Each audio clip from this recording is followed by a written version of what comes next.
I'm at CVS looking at Hot Wheels. You can see there's a nice selection here. I'm joking. But they do have these, which I've never seen before. They're asking like $10 each for these. Oh, okay, there's a whole series of them apparently.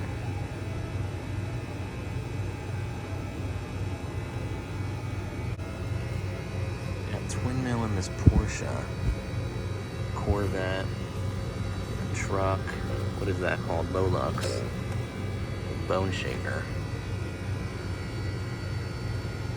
I'll get a couple of these. Well, these are some surprise finds from CVS. I don't usually find that many good cars at that location. I will occasionally find pullbacks by Kinsmore, but never anything by, like, Hot Wheels. I had heard of this series, but I had never actually seen, models from the series in stores. This is the Pullback Speeders series that's been out, I think, for just over a year now at this point. First one that I found was this Corvette C8R in gray with a racing livery on it. You can see with the box here, it has the Hot Wheels Pullback Speeders logo on all 3 or 4 sides. Oh, here's the rest of the cars from the series on the side flap here. I did actually see a couple of these in that store. Here's a demonstration of how the pullback motor works. And then you have just some licensing information on the bottom there. Then I also found this twin mill, which looks really nice in this blue. Has the chrome wheels. Apparently the motors move when the car rolls. Same on the side. Then on the back you have the pullback diagram, I guess we'll say. Last but not least, we have this Porsche 911 GT3. This is actually from the 992 generation, so it's like a 2022 or 2023 model, I believe. There it is on the back there. Yeah, Hot Wheels has, I think, released several different waves of these pullback speeders. But I'm not sure which wave this is, but we'll see what these cars are like. We'll get them out of their boxes. First up, we have this Corvette C8R. We'll pull that one out. You can see they're each kind of encased in cardboard. They have the doors kind of tied shut. These all have this kind of weird plastic screw thing on the bases of the boxes. You have to pry up the sides of the screw thing. Well, first I got to take off this tape. And then you have to spin the screw thing around. I'll kind of show you how that looks in just a second. There we go. I had to use like a screwdriver to pry those things up. It was ridiculous. I wish they just used like a regular screw to hold this thing in. But here's the Corvette C8R. It looks really cool in that gray with the red racing livery on it. You got the black plastic spoiler. We'll get this strap off. Of course, this does have the opening doors, as you can see right here. Pretty well detailed, too, for a toy pullback car. There's the base, just a flat plastic base, has the name of the car on it. Rubber tires, that's actually a surprise. Very cool. Gray just looks fantastic on this particular car. Again, you do have the opening doors. Interior detailing isn't really that much.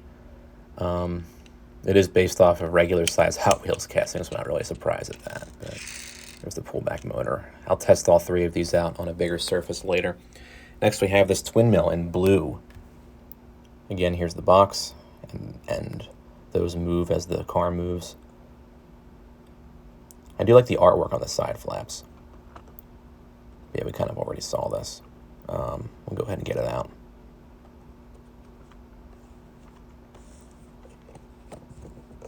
All right, got the flap opened up there. We'll pull out the car.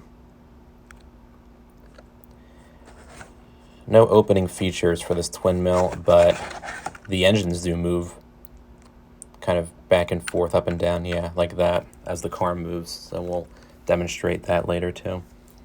Same cardboard packaging. There's that screw thing on the bottom. This has actually a blue base. Interesting. Chrome wheels look really cool on here, and that pinstripe paint job, I love that. It's actually really neat.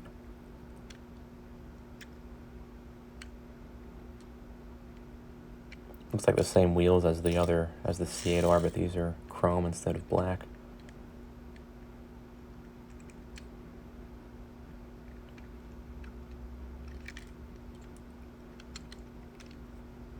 Very cool. Last but not least, we have this Porsche 911 GT3 in green with the black wheels and black roof. Same artwork that's on the other boxes, except you have the GT3 as the diagram on the back there for how the pullback function works. See how this one looks. This green paint looks really cool. The regular size mainline version of this casting does not come in this green. It only comes, I think, in like blue, black, and a couple of additional colors, but I don't think it comes in green unless I'm mistaken. But this casting as a pullback car looks really cool, especially in that green. Nice metallic finish.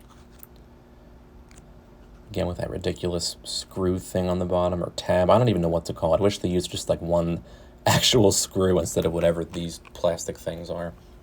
Makes it very hard to get the cars off the bases. There's the Porsche. It looks really cool.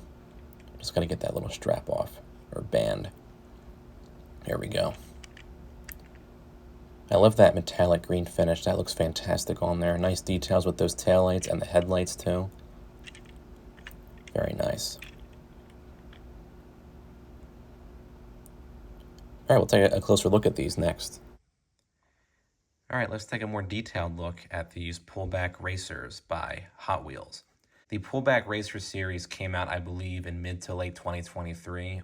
And in terms of where you can find these, at least here in the US, they seem to be at CVS, which is where I found mine, as you saw, as well as Target.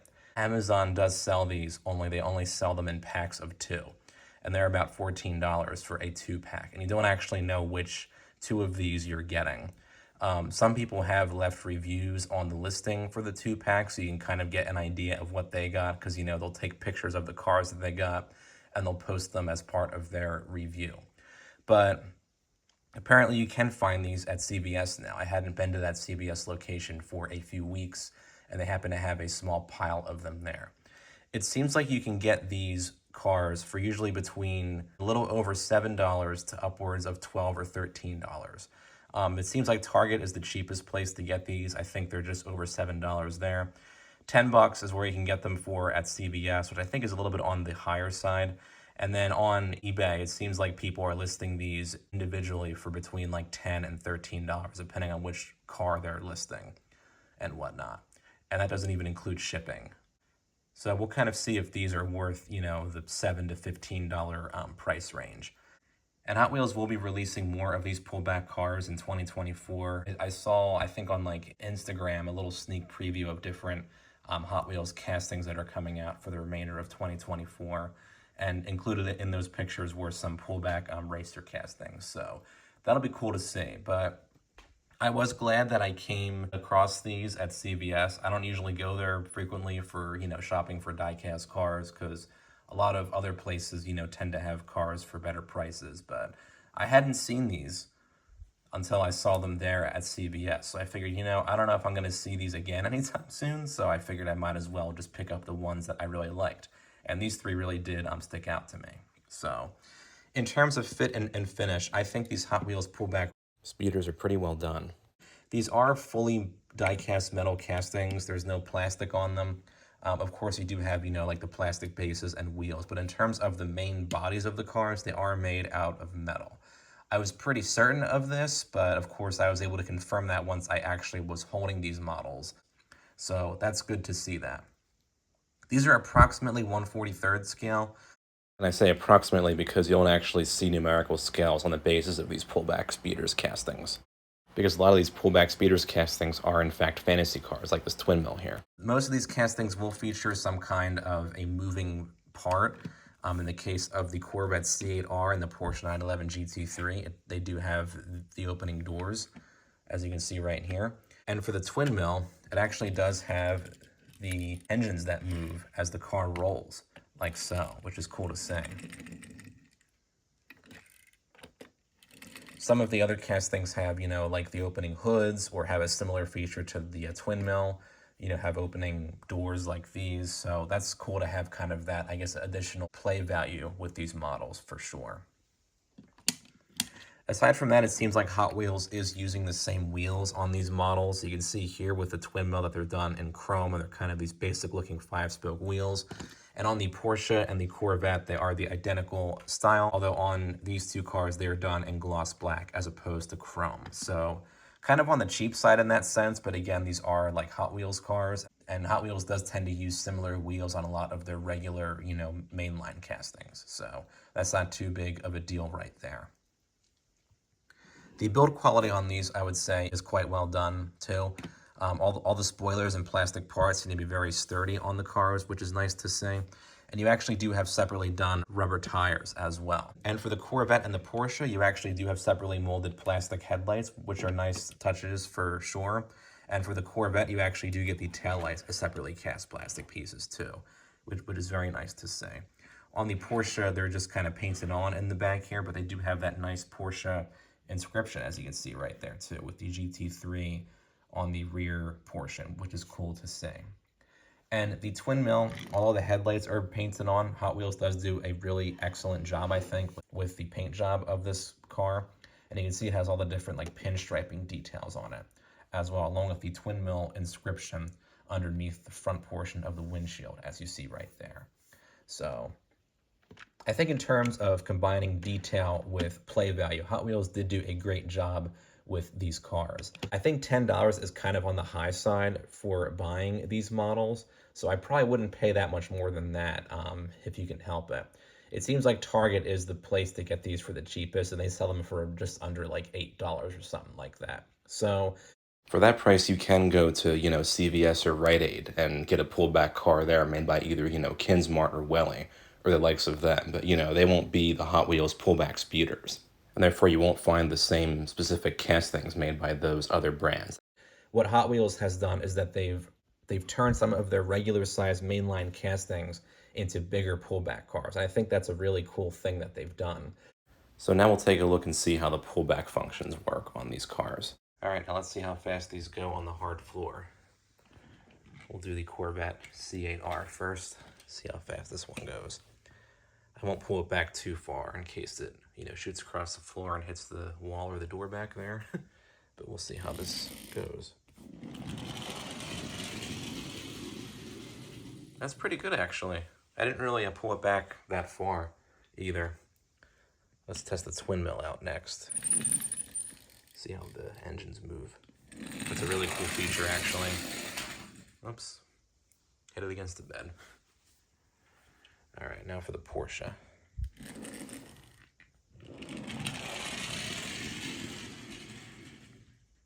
That's good. And I didn't even pull any of these back too far, and they still went that distance. So that's actually good, I think, for pullback cars in general. So yeah, I think the play value of these definitely is up there. And I think it's definitely worth considering. Like you saw just now, these do work, I think, quite well on a hard surface too. Even when you don't pull them all the way back. I only pulled them back a slight bit, and they still managed to roll a pretty good distance. So that's really cool to see that.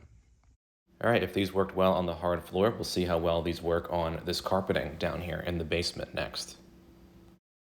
We'll start with the Corvette C8R.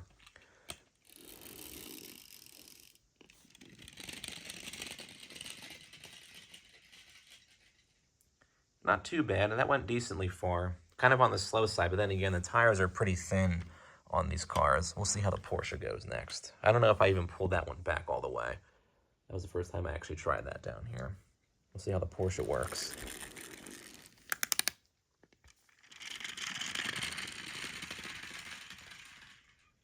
Pretty good, I think, for, carpeting. This is kind of a thicker carpet, too. And these are, again, smaller wheels and tires and whatnot. But I think they rode quite well. We'll see how the twin mill works next, too. Those engines are really cool. I love how Hot Wheels included that as a feature on this car. That's awesome. Oops, a little bump there. Well, in spite of this being carpeting, I think the cars did do quite well in terms of, running with their pullback motors on here. So that's cool to see. So I think in terms of the pullback functions, these cars are quite good as well. In terms of how these would hold up over time, I can't really say too much on that because I won't really be, playing with these per se. But it'll be kind of interesting to see, as kids or people who actually play with these things, buy them to see how long they hold up in terms of, play and just, consistent use and everything. But as you did see here, the pullback functions, I think, do work quite well on them. And I think they would compete well with the other pullback brands that come to mind, such as Kinsmore and Welly and the likes of them. Some of the main, I think, good aspects of these models are their overall paint jobs, because these three here in particular, I think, are very well done in terms of their paint jobs, especially with the metallic finishes of the Porsche and the Corvette, and the matte finished pinstripes on this twin mill here. In addition to that, there is a surprising level of detail, I think, for smaller castings. Like with the Porsche, you have the separately cast headlights and the nicely stamped on badging both on the front and in the back as well. And then with the twin mill, of course, once again, you have the pinstripe features as well as these nice chrome wheels and the engines that are well molded and also move with the car when you roll it. Aside from that, now I think having some more, varied styles of wheels would have been cool for this series. It seems like they're using kind of the same style with, just a few different colors and whatnot. And also, I think having a slightly lower price for these would be good as well. I think for $10 they're a little bit on the high side, but that being said, I think there's still cool models to get. Overall, I think this Hot Wheels Pullback Racers series is definitely worth checking out. I think as long as you're paying no more than $12 for these things, even that's kind of high. But I think as long as you're paying no more than, 12 or 13 at the absolute most dollars for these cars, I think they do combine detail and play value quite well. And I think in general, this series is definitely worth checking out if you're a fan of Hot Wheels cars or pullback cars, or both for that matter. Hot Wheels, again, does have some more castings scheduled to be released later in 2024 for the Pullback Speeders series, so we'll see what those are. Hope this video was helpful in terms of an overview of the Hot Wheels Pullback Speeders series and taking a closer look at what these cars have in terms of details and everything. Feel free to comment down below with your thoughts on the video here, and don't forget to subscribe to my channel. Thanks for watching.